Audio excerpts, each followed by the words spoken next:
അതിന് ഞാനിപ്പോൾ ഉള്ളത് വേദി 14-ലാണ്.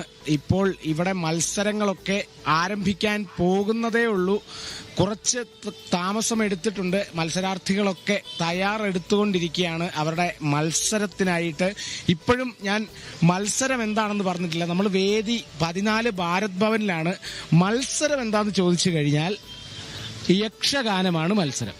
ഇവിടെ സാംസ്കാരിക കേന്ദ്രമാണ്. അതുകൊണ്ട് തന്നെ അതിൻ്റെതായിട്ടുള്ള കേരളത്തിന്റെ സാംസ്കാരിക കലാരൂപങ്ങളുടെ ഒക്കെ ഒരു പ്രതിച്ഛായ അല്ലെങ്കിൽ അത്തരത്തിലുള്ള ചില ദൃശ്യങ്ങളൊക്കെ നമുക്ക് കാണാൻ സാധിക്കും. ഇവിടെ യക്ഷഗാനത്തിന്റെ അടക്കം ഇവിടെ അതിന്റെ ഒരു ലേ ഔട്ട് അല്ലെങ്കിൽ അത്തരത്തിലൊരു സംഭവം ഇവിടെ ചെയ്തു വെച്ചിട്ടുണ്ട്. ഈ യക്ഷഗാനമാണ് ഇവിടെ നടക്കാൻ പോകുന്ന മത്സരം എന്ന് പറയുന്നത്. ഹൈസ്കൂൾ വിഭാഗം യക്ഷഗാനമാണ്. യക്ഷഗാനം എന്ന് കേൾക്കുമ്പം ഞാൻ ഇന്നലെയൊക്കെ പറഞ്ഞിരുന്നു, അത് കർണാടകയുടെ തനത് കലാരൂപമാണ്. അതിൽ കേരളത്തിന്റെ അല്ലെങ്കിൽ കേരളത്തോട് ചേർന്ന് കിടക്കുന്ന, കർണാടകയോട് ചേർന്ന് കിടക്കുന്ന കാസർഗോഡിനൊക്കെ വലിയ ആധിപത്യമുള്ള ഒരു കലാരൂപമാണ്. അപ്പോൾ തീർച്ചയായും ഈ ഒരു യക്ഷഗാനം കൂടുതലും മലബാർ മേഖലയ്ക്ക് അല്ലെങ്കിൽ കാസർഗോഡ് മേഖലയിലേക്കൊക്കെ ആയിരിക്കും എന്തായാലും പോവുക. നമ്മുടെ കൂടെ ഇപ്പോൾ കാസർഗോഡ് നിന്ന് വന്നിട്ടുള്ള ഒരു ടീമുണ്ട്. സാറിന്റെ പേരെന്താ? ചന്ദ്രഹാസ്. ഏത് സ്കൂൾ? SSHS കാട്ടൂർ. അപ്പം ഇപ്പം ചോദിക്കുകയാണെങ്കിൽ നമുക്ക് ഈ യക്ഷഗാനം എന്ന് പറയുന്നത് കർണാടകയുടെ കലാരൂപമാണല്ലോ. അപ്പം ഈ കാസർഗോഡേക്ക് വരുമ്പോൾ അതിനെന്താ ഒരു മാറ്റം, വല്ല മാറ്റങ്ങൾ വരാറുണ്ടോ അല്ലെങ്കിൽ അതേപോലത്തെ തന്നെ മാറ്റമില്ലാതെ തന്നെയാണോ യക്ഷഗാനം? അത് സംഭവം എന്ന് പറഞ്ഞാല് നമ്മളെ കാസർഗോഡിൽ കുമ്പളെ പറഞ്ഞ ഒരു സ്ഥലമുണ്ട്. അത് അതിന്റെ ഇതാണ്ട് എന്ത് യക്ഷഗാനത്തിന്റെ സ്ഥലമാണ്. അപ്പോൾ അത് കർണാടകത്തിൽ പോയിട്ട് ആടെ ഒരു മേള എന്ന് പറഞ്ഞിട്ട് ഇതാക്കിയിട്ട് അത് കളിച്ചുകൊണ്ടുണ്ട്. അത് ദൈവ ആരാധന പോലെ നടന്നുകൊണ്ടുണ്ട് ആടെ. അപ്പോൾ അത് ഈ കലോത്സവം വന്ന ശേഷം കോമ്പറ്റീഷന് വേണ്ടിയിട്ട് അവിടെ ഉള്ള ആർട്ടിസ്റ്റ് ഈടെ വന്നിട്ട് പഠിപ്പിച്ചിട്ട് ഈടെ കുട്ടികളെ തയ്യാറാക്കിയിട്ട് സ്റ്റേജിക്ക് എത്തിക്കുന്നത്. അങ്ങനെ അത് കലാരൂപ പറഞ്ഞാല് അതിൽ എല്ലാ രസമുണ്ട്, നവരസമുണ്ട്. ഹിമ്മേള മുമ്മേള പറഞ്ഞിട്ട് എല്ലാ ഇത് ഹിമ്മേള എന്നൊക്കെ പറഞ്ഞ ആ രസങ്ങളുടെ അതാണ് പറയുന്നത്. ഓക്കെ, നമ്മൾ ശൃംഗാരം എന്നൊക്കെ പറയുന്ന പോലെ കന്നഡ, അത് തുളുനാടിന്റെ കലാരൂപം, പ്ലേ ബാക്ക് സിംഗർ എന്ന് പറയുന്നല്ലേ, അതേ രീതി ഉള്ള ഒരു ഇതാണ്. അപ്പോൾ അതിൽ വേറെ വേറെ വേഷ ഈ പുരാണ സംബന്ധിച്ചിട്ട് കുറിച്ചുള്ള കൂടുതലും പുരാണങ്ങളല്ലേ അതിൻ്റെ അകത്തുള്ള. പിന്നെ നമ്മളെ നാട്ടിലെ അത് തുളു ഉണ്ട്, തുളു പ്രസംഗ കളിച്ചുകൊണ്ടുണ്ട് അവിടെ കളിയായിട്ട്. അപ്പോൾ അത് ഇപ്പോൾ ഇങ്ങനെ കലോത്സവ കോമ്പറ്റീഷന് വേണ്ടിയിട്ട് ഒരു അരമണിക്കൂർ പ്രസംഗ ഇട ചെയ്യാൻ.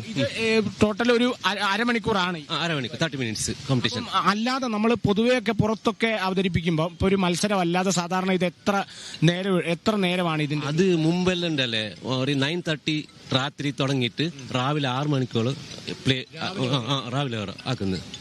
അതുപോലെ അങ്ങനത്തെ ഇപ്പം പഴയ കഥകളൊക്കെ തന്നെയാണ്. അതിൽ പുതിയ കഥകൾക്ക് സാധ്യതയുണ്ടോ അല്ലെങ്കിൽ അങ്ങനെയൊക്കെ ആരെങ്കിലും ഇപ്പം ശ്രമിക്കുന്നുണ്ടോ? പുതിയ കഥ ഇത് ചെയ്തിട്ടുണ്ടല്ലേ. ഈ തുളു പ്രസംഗം പറഞ്ഞത് പുതിയതായിട്ടുണ്ട്. സാമാജിക എന്ന് പറയുന്നത് അതായിട്ട് അത് പ്രസംഗം അവതരിപ്പിക്കുന്നത്. അപ്പൊ അത് അവിടെ ഇഷ്ടപ്പെടുന്ന ഒരു ഗ്രൂപ്പേ ഉണ്ട്, യക്ഷഗാനം ഇഷ്ടപ്പെടുന്ന ആൾക്കാരുണ്ട്. അപ്പോൾ അത് ഇങ്ങനെ മുമ്പെല്ലാം അത് ടിക്കറ്റ് എടുത്തിട്ട് ആക്കിക്കൊണ്ടുണ്ടായി, ഡേറെ ടെന്റ് മേള എന്ന് പറഞ്ഞിട്ട്. ഇപ്പം എല്ലാം ബയലാട്ട ആക്കിയിട്ട് ഇതാക്കിക്കൊണ്ടുണ്ട്. അപ്പോൾ ആടെ നമ്മളെ കട്ടീൽ ക്ഷേത്രം എന്ന് പറഞ്ഞിട്ടുണ്ട്. ആടെ 6 മേള നടന്നുകൊണ്ടുണ്ട്. 6 മേള കണ്ടിന്യൂ 6 മാസം നടന്നുകൊണ്ടേ ഉണ്ട്. അപ്പോൾ ഈ കഥകൾ തന്നെ ഇങ്ങനെ അവരിങ്ങനെ പിന്നെയും ചെയ്യാണോ? അത് ആടെ ഈ ദൈവാധാര പറഞ്ഞിട്ട് ദേവി മഹാത്മ്യം എന്ന് പറഞ്ഞിട്ടുള്ള ഒരു പ്രസംഗം കട്ടീൽ ക്ഷേത്രത്തിൽ കൂടുകളായിട്ട് കളിക്കുന്ന ഒരു പ്രസംഗം ആണ്. അപ്പോൾ അത് ഒരു എല്ലാവർക്കും അതിൻ്റെ ഒരു വിശ്വാസമുണ്ട്. അത് ഇപ്പൊ എന്ന് പറഞ്ഞാൽ ഇവിടെ നാട്ടിലുള്ള അത് ഇപ്പൊ കാലമിത്തിയാക്കിനി, അത് ചേഞ്ചസ് ആക്കിനി. വൈകുന്നേരം 6 മണിക്ക് സ്റ്റാർട്ട് ആക്കിയിട്ട് 12 മണിയോടെ നിർത്തിക്കുന്നു. അത് കട്ടാക്കിയിട്ട് ഈ സ്റ്റോറി ഉണ്ടല്ലേ, അത് പകുതിയാക്കിയിട്ട് 12 മണിയാകുമ്പോൾ കളിക്കുന്നു. രാവിലെ തോളം കളിക്കുന്നു, പിന്നെ പകുതിയായിട്ട് തീർക്കുന്നു. ഇങ്ങനെയുള്ള വ്യവസ്ഥ ആയിക്കൊണ്ടിട്ടുണ്ട് ഇപ്പോൾ. അപ്പം ഇതിലിപ്പം കുട്ടികളൊക്കെ എത്ര നാളായിട്ട് ഇത് പ്രാക്ടീസ് തുടങ്ങി? ആദ്യം എന്താ അറിയോ, ആടെ പഠിക്കുന്ന ഒരു സ്കൂള് ടീച്ചേഴ്സേ ഉണ്ട്. അത് കണ്ടിന്യൂ ആയിട്ട് 5 കൊല്ലം 6 കൊല്ലം എല്ലാം പഠിച്ചുകൊണ്ടുണ്ട്. ഇത് ഈടുക്ക് കലോത്സവത്തിന് വേണ്ടിയിട്ട് ഒരു 2 മാസത്തിൽ തയ്യാറാക്കിയിട്ട് ഒരു സ്റ്റേജിന് മാത്രം അവതരിപ്പിക്കുന്നത്. പിന്നെ അതിൽ സംസാരിക്കുന്നത് ഉണ്ടല്ലേ, ബായ്പാട്ട എഴുതിയിട്ട് കൊടുത്തിട്ട് പഠിക്കുന്നതല്ലേ, അത് സ്വന്തമായിട്ട് ഒരു ആർട്ടിസ്റ്റ്, അതായത് കണ്ടിന്യൂ ആയിട്ടുള്ള ഒരു ആർട്ടിസ്റ്റുകൾ തന്നെ ഉണ്ട് തയ്യാറായ.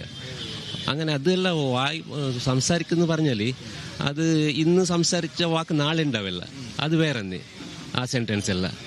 സ്വന്തമായിട്ട് സംസാരിക്കുന്നത്. ഇപ്പൊ ഈ യക്ഷഗാന കലാകാരന്മാർ ഇപ്പൊ കേരളത്തിൽ കുറവാണെന്ന് തോന്നിയിട്ടുണ്ട്. ഈ യക്ഷഗാന കലാപ്രകാരത്തിൽ യക്ഷഗാന ഇപ്പോ ഈട കലോത്സവത്തിന് വേണ്ടിയിട്ട് എല്ലാവരും ഇൻട്രസ്റ്റ് പഠിച്ചുകൊണ്ടുണ്ട്. പിന്നെ ആടെ നമ്മ കൂടുതലുണ്ട്. ഇപ്പോ നല്ല ഒരു ഫോർമുലുണ്ട്. ഇപ്പോ ഒരു സമയത്ത് ഒരു ഡിക്രീസ് ആയിട്ട് കുറവുണ്ടായി.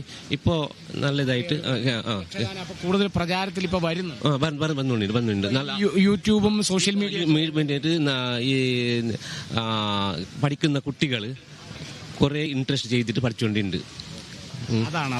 അതാണ് അപ്പം സാറിന്റെ കുട്ടികളും ഉണ്ട് എന്തായാലും ഇവിടെ. ഇവരെല്ലാരും കുട്ടികളാണ്. ഓ, എന്താ മോനെ പേരെന്താ? സ്കന്ദ. ധനുഷ് ലിഖിത്, ഹർഷൽ, ധനുഷ് റൈ, ഹൃതേഷ്, ആത്മിക്. എല്ലാം പ്രാക്ടീസ് ഒക്കെ കഴിഞ്ഞു. എപ്പോഴത്തേക്കാ മേക്കപ്പ് ഒക്കെ എപ്പോ തുടങ്ങും? ഉച്ചയ്ക്ക് ശേഷമാണ് നിങ്ങൾക്ക്. ഓക്കെ.